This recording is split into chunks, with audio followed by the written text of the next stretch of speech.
Hi friends, welcome back to our channel படித்ததில் பிடித்தது. இன்றைக்கி நம்ம சேனலில் பார்க்க போகிற வீடியோ எதை பற்றி அப்படின்னு பார்த்தீங்க அப்படின்னா ரொம்ப இம்பார்ட்டண்டான ஒரு வீடியோ. இப்போ இருக்க காலகட்டத்தில் முக்கியமாக ப்ரெக்னென்சி ட்ரை பண்ணிகிட்ருக்கிற பெண்களுக்கு இருக்கக்கூடிய ஒரு மிகப்பெரிய பிரச்சனையை பற்றி தான் இன்றைக்கி நான் உங்ககிட்ட ஷேர் பண்ணிக்க போகிறேன். அதாவது ஆல்ரெடி நேற்றே நம்ம சொல்லியிருந்தோம் ஒரு வீடியோவில், எக் க்ரோத் இருக்குது அப்படின்னா அந்த எக் குவாலிட்டியாக தான் இருக்குது அப்படின்னு நம்மளால் சொல்ல முடியாது. ஸோ க்ரோத் இருந்தாலும் அது குவாலிட்டியான எக்காக இல்லாமல் போகிறதுக்கு நிறைய வாய்ப்புகள் இருக்குது. ஸோ அப்படி இருக்கும்போது இப்போ இருக்கிற காலகட்டத்தில் நிறைய பேர் சொல்கிற பிரச்சனை என்ன அப்படின்னா, எனக்கு எக் க்ரோத் எல்லாம் நல்லா இருக்குது, ஆனால் என்னால் கருத்தரிக்க முடியலை அப்படின்னா அங்கே மேபி எக் குவாலிட்டியாக இல்லாமல் இருக்கலாம். ஸோ இந்த எக் குவாலிட்டி அப்படிங்கிறது இப்போ நிறைய பெண்களுக்கு ரொம்ப கம்மியாகிட்டே வருது.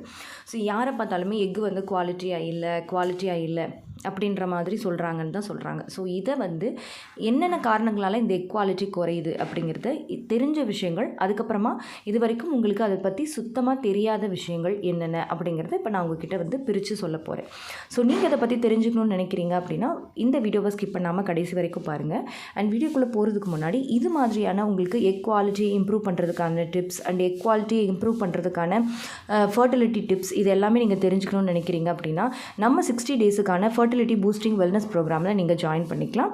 இதுக்கு பார்த்திங்க அப்படின்னா ஃபார் 2 months 6,000 ஃபீஸ் நாங்கள் இது பண்ணிகிட்ருக்கோம். இப்போது விமென்ஸ் டே ஆஃபராக நீங்கள் இப்போ உடனே ஜாயின் பண்ணிங்க அப்படின்னா 1000 rupees கம்மியாக நீங்கள் 5,000 பே பண்ணால் போதும். ஸோ இந்த ஆஃபரை விட்டுறாதீங்க, இன்னும் 2 days தான் இருக்குது. இந்த ப்ரோக்ராமில் நிறைய tips and diet programme and yoga எல்லாமே உங்களுக்கு நாங்கள் சொல்லி கொடுத்துருவோம். இது ரொம்ப ஒரு பெஸ்ட் எக்ஸ்பீரியன்ஸாக இருக்கும் உங்களுக்கு.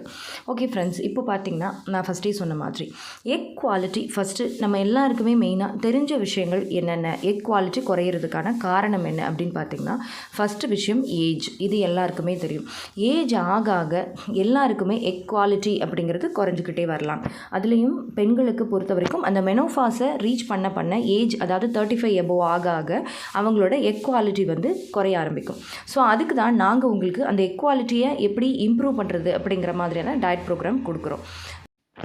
அடுத்து பார்த்திங்க அப்படின்னா நியூட்ரியன் டெஃபிஷியன்சி. நிறைய பேருக்கு பார்த்திங்க அப்படின்னா அந்த நியூட்ரிஷன் டெஃபிஷியன்சி இருக்கும்.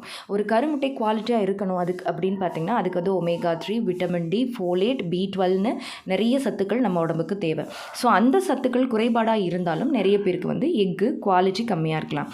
அடுத்து 3வது விஷயம் என்ன அப்படின்னு பார்த்திங்க அப்படின்னா உங்களோட க்ரானிக் ஸ்ட்ரெஸ். நீங்கள் ரொம்ப நாளாகவே ஸ்ட்ரெஸ் லெவல் அதிகமாக இருக்குது, உங்களோட கார்டிசால் லெவல் அதிகமாக இருக்குது அப்படின்னாலும் உங்களோட எக் குவாலிட்டி கம்மியாகலாம். இப்போல்லாம் நிறைய பேர் ஃபர்டிலிட்டி டெஸ்ட்டுன்னு போகும்போது நீங்கள் அந்த கார்டிசால் லெவல் எடுக்கிறாங்க. அதில் பார்த்தீங்கன்னா கார்டிசால் லெவல் ரொம்ப ஜாஸ்தி இருக்குது. ஸோ அதனாலேயும் உங்களோட எக் குவாலிட்டி குறையலாம். 3வது விஷயம் என்ன அப்படின்னு பார்த்தீங்க அப்படின்னா ஹோமோசிஸ்டைன் லெவல் அப்படின்னு சொல்லிட்டு ஒரு பிளட் டெஸ்ட் எடுத்திருப்பாங்க. நிறைய பேர் அது எடுக்கிறதில்ல. பட் பார்த்திங்கன்னா நம்ம உடம்புல இருக்கக்கூடிய ஒரு விதமான அமினோ ஆசிட் தான் அந்த ஹோமோசிஸ்டைன். இந்த லெவல் அதிகமாக இருந்தாலும் உங்களோட egg quality and egg growth கம்மியாக இருக்கலாம். ஸோ அதனாலையும் உங்களால் கன்சீவ் ஆக முடியாமல் போகலாம். அதுக்கப்புறமா இன்னொரு விஷயம் என்ன அப்படின்னு பார்த்தீங்க அப்படின்னா இன்சுலின் ரெசிஸ்டன்ஸ். இந்த இன்சுலின் ரெசிஸ்டன்ஸ் ப்ராப்ளம் இருந்தாலும் முக்கியமாக PCOD, PCOS இருக்கிறவங்களுக்கு இந்த இன்சுலின் ரெசிஸ்டன்ஸ் இருக்கும். ஸோ அதனாலேயும் அவங்களுக்கு எக் குவாலிட்டி கம்மியாக இருக்கலாம்.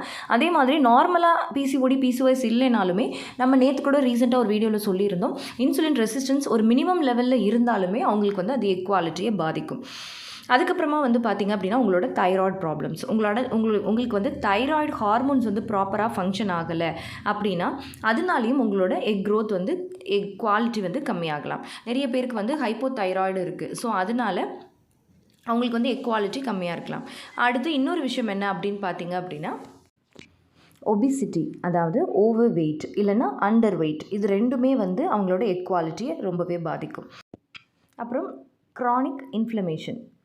உடம்புல இன்ஃப்ளமேஷன்ஸ் அதிகமாக இருந்தாலும் அது உங்களோட கருமுட்டையோட குவாலிட்டியை பாதிக்கிறதுக்கு நிறைய வாய்ப்புகள் இருக்குது. ஸோ இதையும் தாண்டி இப்போ நான் சொல்ல போகிறது தான் ரொம்ப இம்பார்ட்டண்ட். இது நிறைய பேருக்கு தெரியாத ஒரு விஷயம். அது என்ன அப்படின்னு பார்த்தீங்க அப்படின்னா எண்டோக்ரைன் டிஸ்ட்ரப்டிங் கெமிக்கல்ஸ் அப்படின்னு சொல்லுவாங்க. அதாவது நம்மளுக்கே தெரியாமல் நம்ம யூஸ் பண்ணுற பிளாஸ்டிக் பொருட்கள்லேருந்து இருக்கக்கூடிய சில கெமிக்கல்ஸ் வந்து ஃபார் எக்ஸாம்பிளுக்கு தாலேட் அண்ட் பிபிஏ இந்த மாதிரியான கெமிக்கல்ஸ் வந்து நம்மளோட ஹார்மோன்ஸை டிஸ்டர்ப் பண்ணி நம்மளோட எக் குவாலிட்டியை அதிகப்படுத்த விடாமல் தடுத்துரும். ஸோ இந்த மாதிரி நம்ம பண்ணக்கூடிய சில மிஸ்டேக்ஸ்னாலையும் நம்மளுக்கு வந்து எக் குவாலிட்டி இல்லாமல் போகலாம். ஸோ வீட்டில் வந்து தேவையில்லாமல் பிளாஸ்டிக்ஸை, அதுவும் யூஸ் அண்ட் த்ரோவாக யூஸ் பண்ணக்கூடிய பிளாஸ்டிக்ஸை திரும்ப திரும்ப யூஸ் பண்ணுறது, ஃபுட்டு ஏதாவது ஸ்டோர் பண்ணி வைக்கணும், ஃப்ரிட்ஜில் வைக்கணும் அப்படின்னாலும் ஒரு ஃபுட் கிரேட் இல்லாத பிளாஸ்டிக்ஸை பயன்படுத்துறது. ஸோ இது எல்லாமே உங்களோட எக் குவாலிட்டியை பாதிக்கும். தென் வந்து பார்த்திங்க அப்படின்னா சரியான ஃபிசிக்கல் ஆக்டிவிட்டி இல்லாமல் ஒரு செடென்டரி லைஃப் ஸ்டைல், அதாவது ஒரு சோம்பேறித்தனமான லைஃப் ஸ்டைலில் வந்து லீட் பண்ணுறது. இதனாலேயும் உங்கள் பாடிக்கு வந்து ப்ராப்பர் பிளட் சர்க்குலேஷன் இல்லாமலும் உங்களோட எக் குவாலிட்டி வந்து பாதிக்கப்படலாம். ஓகே ஃப்ரெண்ட்ஸ், இப்போ உங்களுக்கு தெளிவாக புரிஞ்சிருக்கும் அப்படின்னு நினைக்கிறேன். ஸோ இந்த காரணங்களாலையும் உங்களோட எக் குவாலிட்டி பாதிக்கலாம். அதை விட ரொம்ப ரொம்ப முக்கியம், நைட்டு வந்து ப்ராப்பரான ஸ்லீப் இல்லாதது. ஒரு 6 to 7 hours நைட்டு ஒரு 10-10:30 மார்னிங் 6 o'clock அது வரைக்கும் ஒரு ப்ராப்பரான ஒரு நல்ல ஸ்லீப் இல்லாதது, லேட் நைட் ஸ்லீப், அதே மாதிரி ஒரு அதிக நேரம் ஸ்க்ரீன் டைம், இது எல்லாமே உங்களோட எக் குவாலிட்டியை பாதிக்கும்.